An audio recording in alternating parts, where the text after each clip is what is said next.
Alhamdulillah, salatu wassalamu ala Rasulillahi amma ba'du. Alhamdulillah hadzal yaum qadarna ala istima' fi hadzal makan wa fi ala wasaili Zoom wa uh, kama uh, uh, kama fa'alna fil madhi uh, al-an man sayuqaddim al-bahas.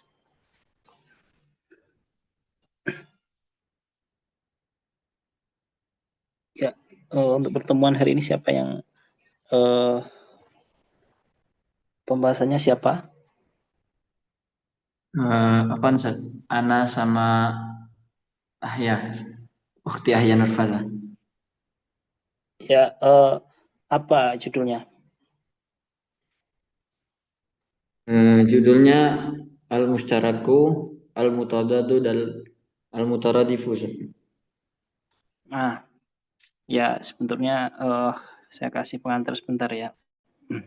Jadi dalam bahasa Arab itu kalau kita sebut, kalau bahasa Indonesia kita sering sebut sebagai sinonim, ada antonim. Ini diskursus tentang kajian ini sangat penting ya, terutama dalam pemaknaan, penafsiran dan tarjamah. Nah, kadang-kadang itu kita menerjemahkan.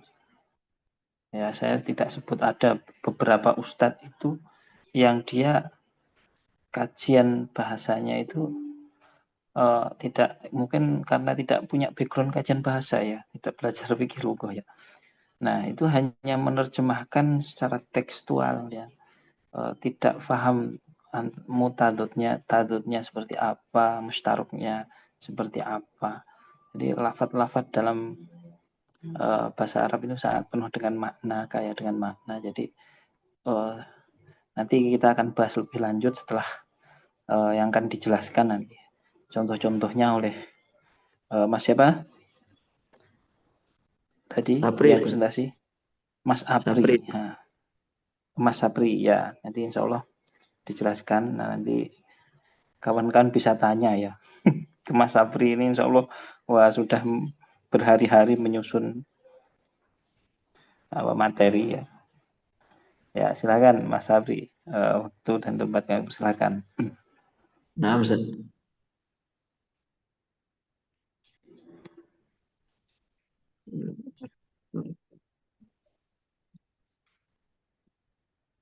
Apaan Ustaz? Apakah udah kelihatan lain Ustaz? Ya kelihatan Mas, kelihatan. Ya, anak pakai HP Ustaz. Ya, ya. Ya, Maaf bisa ini langsung awal. suara. Ya, Bismillahirrahmanirrahim. Assalamualaikum warahmatullahi wabarakatuh. Alhamdulillah, Waalaikumsalam. alhamdulillah alamin. Salatu wassalamu ala asyrafil anbiya wal mursalin wa ala alihi washabihi ajmain. Amma ba'du. Syukur kepada Allah Subhanahu wa taala dengan mengucapkan alhamdulillahirabbil alamin. Selawat bernadakan salam mari kita sanjung sajikan pada Nabi besar Nabi Muhammad sallallahu alaihi wasallam dan kepada keluarga besar beliau, sahabat-sahabat, tabi'in, ulama mutaqaddimin wal ulama mutaakhirin min yaumina hadza ila yaumiddin. Amma ba'du. Yang kami hormati Ustadz pengampu mata kuliah fikih lughah dan teman-teman sekalian yang saya hormati. Nah, baiklah pada kesempatan kali ini saya mewakili kelompok saya, Ana Muhammad Sapri M. Zaino bersama Ukhti Ahya Nurfaza akan menyampaikan materi yaitu al-mushtaraku wal mutadaddu wal mutaradifu. Bismillahirrahmanirrahim. Yang pertama yaitu pengertian tentang fikih lughah yang berkaitan dengan al-mushtaraku wal mutadaddu dan mutaradifu. Ketiga materi ini membahas tiga fenomena yang dalam bahasa Arab yang berkaitan dengan makna kata, yaitu kata yang bermakna banyak atau disebut al-mushtaraku. Yang kedua yaitu kata berlawanan yang disebut al-mutadaddu, dan yang ketiga yaitu kata yang memiliki makna serupa atau al-mutaradifu. Pentingnya fikih lughah, pengertian fikih lughah. Fikih lughah membantu kita memahami bahasa Arab secara mendalam, bukan hanya arti kata, tetapi juga bagaimana kata itu digunakan dalam berbagai situasi. Ilmu fikih lugha ini adalah ilmu yang mempelajari makna kata dalam bahasa Arab. Yang kedua itu menjelaskan hubungan antar kata dan perubahan makna. Nah, selanjutnya pembagian kajian. Ketiga, pembagian kajian masalah al-musytaku, al-mutadadu, dan al-mutaradifu.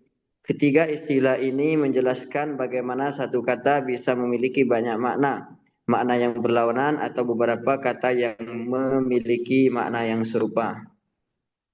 Yang pertama yaitu tentang al-mushtaraku. Al-mushtarak yaitu kata yang memiliki lebih dari satu kata atau satu makna. Kata yang memiliki lebih dari satu makna. Dalam bahasa Arab, satu kata bisa memiliki beberapa arti. Untuk mengetahui arti yang dimaksud, kita harus melihat konteks kalimatnya. Contoh al-mushtaraku yaitu ainun. Artinya kata ainun bisa memiliki makna mata, mata air atau pengintai. Jika kita hanya melihat kata ainun, kita tidak bisa langsung tahu maksudnya apakah mata manusia atau sumber air atau mata-mata. Semuanya tergantung kalimatnya. Contoh kalimat contoh dalam kalimat. Yang pertama itu ra'aitu ainan fil hadiqati. Artinya aku melihat mata air di taman. Di sini kata ainan itu berarti mata air atau sumber air. Sesuai konteks. Konteksnya yaitu adalah di taman. Contoh yang kedua, asobat ainuhu al-hadafa. Artinya matanya mengenai sasaran atau mengenai tujuan. Nah, di sini kata ainahu yang itu berarti mata manusia sesuai konteks mengenai sasaran. Kalimat pertama menunjukkan ainun sebagai mata air, sedangkan kalimat kedua berarti mata manusia. Ini menunjukkan pentingnya kita mengetahui konteks dalam bahasa Arab. Yang kedua yaitu al-mutadad. Artinya adalah kata yang memiliki makna berlawanan. Ini adalah keunikan bahasa Arab. Di dalam satu kata bisa berarti dua hal yang bertolak belakang. Contoh dari al-mutadad yaitu zonnu, yaitu yakin atau ragu. Itu makna zon. Kata zon ini bisa berarti yakin atau bisa bermakna ragu. Bisa berarti yakin dalam satu konteks, tetapi juga bisa berarti ragu dalam konteks lain. Hal ini bisa membingungkan jika tidak dipahami dengan baik. Yang ketiga yaitu adalah tentang al-mutaradifu. Pengertiannya beberapa kata yang memiliki makna sama atau mirip dalam bahasa Arab. Sering ditemukan banyak kata dengan arti yang hampir sama. Ini membuat bahasa Arab menjadi kaya dan indah. Contoh al-mutaradif yang pertama itu qa'ada dan jalasa, yaitu artinya duduk, ajila atau syari'ah, yang artinya cepat. Walaupun artinya mirip, terkadang ada perbedaan kecil dalam penggunaan, misalnya tingkat kesopanan atau situasi tertentu. Perbedaan ketiganya, istilah al-mustaraku penjelasannya yaitu satu kata atau banyak arti. Yang kedua al-mutadad penjelasannya satu kata arti berlawanan. Yang ketiga istilah yang ketiga adalah al-mutaradif, itu penjelasannya banyak kata atau banyak kata sama artinya atau arti yang sama. Perbedaan ini penting agar kita tidak salah dalam memahami teks bahasa Arab, terutama dalam Al-Quran dan hadis. Pentingnya mempelajari pentingnya mempelajari ketiga hal ini adalah untuk kita lebih memahami Al-Quran. Yang kedua, kita bisa menghindari kesalahan dalam pengartian atau pemaknaan dalam konteksnya. Yang ketiga yaitu memperkaya kosakata. Tanpa memahami ini, seseorang bisa salah dalam menafsirkan makna satu kata dalam bahasa Arab. Kesimpulannya, bahasa Arab kaya makna, ada kata bermakna banyak, berlawanan dan mirip. Dengan memahami ketiga konsep ini, kita bisa lebih tepat dan kita lebih tepat dalam memahami dan menggunakan bahasa Arab. Nah, mungkin sekian materi yang dapat saya sampaikan atau presentasi yang dapat saya sampaikan bersama Ukhti Yahya Nurfaza. Nashkurukum ala husnil istima'ikum. Assalamualaikum warahmatullahi wabarakatuh. Kami serahkan lagi kepada Ustaz. Asyukuru, syukran, syukru jazil syukri wa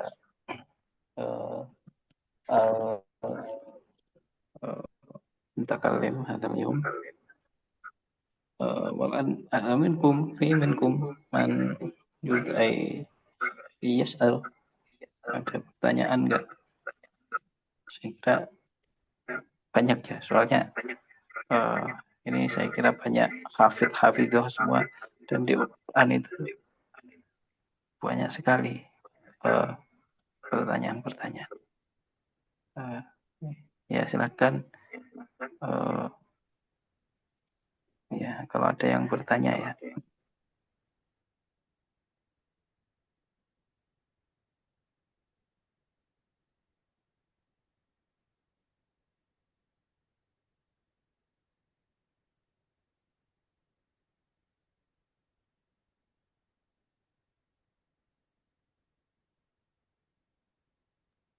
Wah, ini tidak ada yang bertanya ini.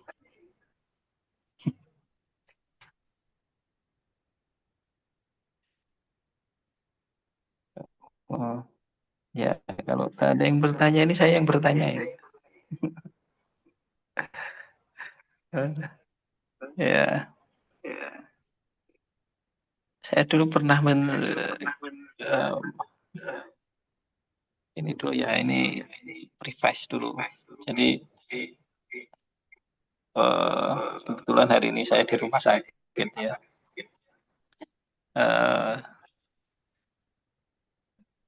Ya kebetulan ini istri saya kena musibah ya. Jadi ini saya sambil nunggu di rumah sakit ini sambil ngajar. Nah, jadi saya yakin kawan-kawan juga memiliki pengorbanannya masing-masing ini, terutama yang ibu-ibu gitu ya.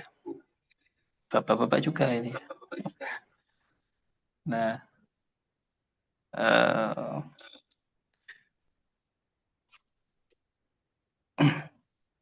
jadi ini saya kedengaran ya suaranya? Nah, Ustaz, dengaran Ustaz. Ya. Dulu saya pernah menerangkan apa itu kenapa itu hayal sholah, hayal falah. Kenapa kok hayal falah? Enggak hayal fauz, hayal farah. Dulu pernah saya terangkan ya.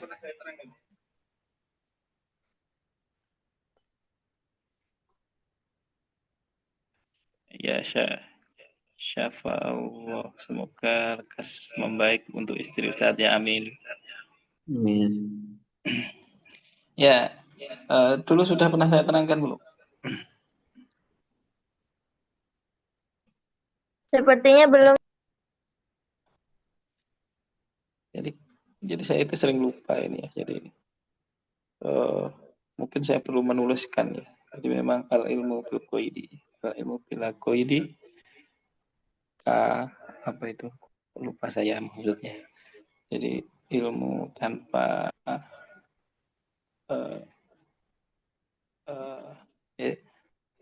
gimana ya? Ilmu itu pengaitnya adalah pulpen. Ilmu tanpa menuliskan ilmunya, nah, itu nanti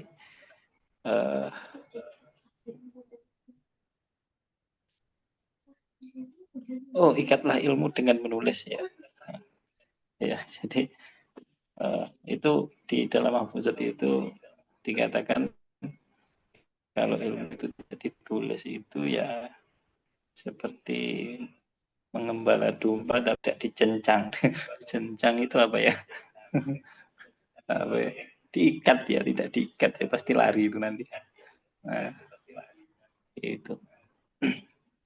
Jadi saya mengajar di banyak kelas dan beberapa materi yang kadang Ya, ya, ya. Saya ingin menjelaskan bahwa bahwa ada ada yang kalimat-kalimat yang seakan sama tetapi maknanya beda, di antaranya solah, sholah, eh eh, eh falah, terus farah, fauzan. Zam. Yang pertama kita akan bahas ini mutarotif. Oh, suaranya kok ganggu ya? ya. Ya, saya kira sudah. Saya kira sih. Jadi ada tadi faroh, falah, dan fauz. Nah, dulu kalau nggak salah saya di kelas ini saya sempat kita sempat membicarakan tentang makna qad aflaha man tazakka. Ya, seperti itu ya ayatnya. Ini kalau saya salah ini mohon dikoreksi. Banyak muhafidz ini saya segan ini di sini. Hafidz-hafidz ya. Ya. Qad aflaha. Jadi aflah itu dari kata falah itu berbeda dengan farah dan fauz. Kalau farah itu orangnya yang bahagia. Jadi kalau di sini ada yang namanya farah, ada sih namanya farah. Tidak ada ya? Oh, Ada. Oh ya. Jadi itu orang yang diharapkan bahagia dalam hidupnya. Ya, tapi belum tentu sukses.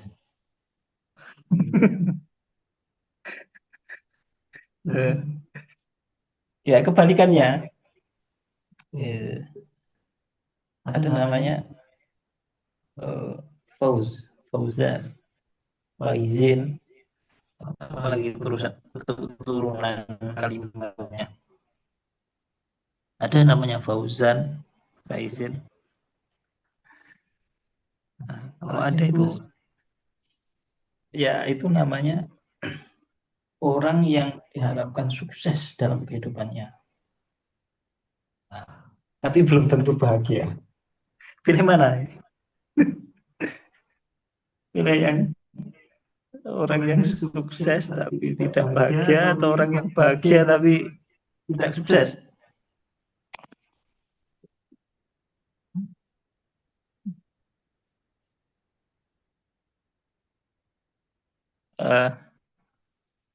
Ya pilih mana ini? Aduh. Pilih dua-duanya. Nah, pilih sukses juga pilih bahagia gitu kan ya. Maka di situ ada satu kata yang pakai itu namanya falah. Nah, itu tidak bisa diterjemahkan ya. Ya paling kalau diterjemahkan kalau bahasa Indonesia itu kan ya mari menuju kemenangan gitu kan. Kalau sholat itu kan, kalau azan itu kan biasanya di TV-TV itu kan seperti itu. Mari menuju hayal falah gitu kan ya. Mari menuju kemenangan. Ya. Tapi apakah itu sudah mewakili makna makna falah itu sendiri? Nah, itu pentingnya di situ kajian bahasa. Jadi kajian bahasa kawan-kawan ketika mengaji atau ini saya kira banyak yang ustadz-ustadz di sini. Nah, nanti ya tolong disisipkan kajian bahasanya itu diperdalam seperti itu. Jadi itu berarti sudah lulus di mata kuliah fiqhullah itu. Jadi menerangkan bukan hanya pada makna surface namanya. Jadi ada deep deep meaning. Kalau dalam terjemah ada surface meaning, ada deep meaning. Telepon suara masuk. Ustadz Sumiati. Ya nggak apa-apa ya. Oh, Saya Isa? ya, oke. Tadi saya sampaikan bahwa dalam ini sangat erat kaitannya ya, mustarok lafzi sama mustarok maknawi, ada tadod, nanti ada juga belum diterangkan ya tadi mustarok lafzi, mustarok maknawi, ada tadod. Nah itu sangat berkaitan erat tentang makna-makna itu yang itu tidak bisa di orang awam kemudian membaca Al-Quran dan terjemahan kemudian langsung bisa memfaham, itu tidak demikian, tidak seperti itu. Jadi kawan-kawan di PBA terutama ya, harus lebih banyak rajin-rajin membuka apa itu lisanul Arab gitu ya, Mu'jamul Ain. Nah, jadi kalau Mu'jamul Ain itu kan bukanya dari Ainul Kalimah. Jadi dari ada yang tahu kenapa dinamakan Mu'jam Ain itu kan karena huruf yang dipakai untuk wazan kan fa'ala, dari kata fa'ain lam, itu ainul kalimah berarti mu'jad, karena nyari mu'jam itu kan biasanya dari awal kalimat ya. Kalau itu dari ainul kalimah, dari tengah-tengahnya. Ya. Nah itu sedikit dari saya ya tentang mustarok. Apa tadi? Mustarokul maknawi. Nah, itu mustarokul maknawi namanya. Maknanya hampir mirip, tetapi lafadznya beda-beda. Ya. Kemudian saya ingin satu lagi contoh. Ada di ayat Al-Quran, yaitu terusannya itu qad aflaha man zakkaha wa qad khaba man dassaha. Jadi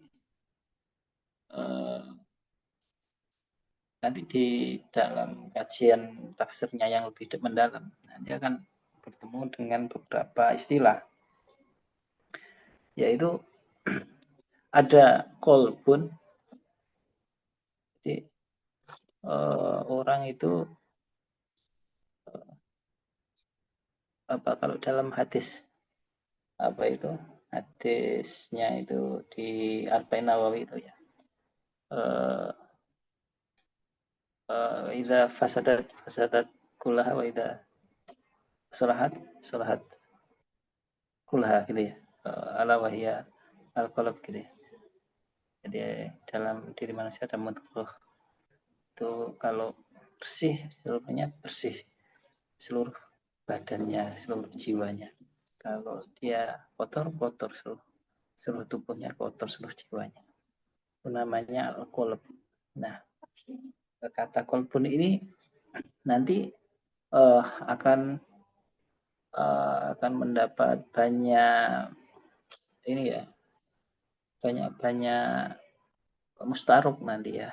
Ada kolbun, ada lubun, ada sodrun, ada fuadun. Nah itu saya yakin masing-masing itu berbeda. Saya lupa ya, ada ayatnya itu. Saya kalau ada yang masih ingat ya nanti tolong beritahu saya, ini saya nggak hafal Al-Quran. Jadi pintu masuknya apa itu masuknya setan itu awalnya itu dari sodrun, waswisu fi sudurin nasa, sodrun dulu. Jadi pintunya itu adalah sodrun. Nah nanti dia baru bisa masuk ke kolbunnya. Nah nanti ketika kolbunnya tadi sudah kolbun macam-macam itu, ada kolbun mutmainnun, kolbun apa ada 4 itu kalau nggak salah ya. Ya ada yang hati yang tenang ya, hati yang bersih ya. Ada hati yang sukanya cuma cari dengki iri gitu ya. Nah itu nanti dijelaskan pada ayat itu, qad aflaha man zakkaha wa qad khaba man dassaha. Nah, itu nanti di akhirnya ada 2, fa'alhamaha fujuraha wa taqwaha. Nah itu ada fujur, ada takwa. Ada dalam hati nanti. Nah itu nanti pilihannya cuma 2. Dia mau fujur atau mau takwa. Nah, jadi ketika kita memaknai sebuah ayat, kurang lebih seperti itu ya. Ini saya berusaha kawan-kawan ini kalau nanti ini karena akan alumni kita ini banyak sekali yang menjadi ustadz ya, dan banyak sekali yang mengikuti ya, entah di Instagram atau di mana-mana ya. Jadi kajiannya saya harap tidak tekstual tadi seperti yang katakan masnya tadi. Jadi satu kata kalau tidak ada konteksnya bahkan itu bisa berbeda arti, berbeda makna. Maka konteks itu tadi yang kita bahas dalam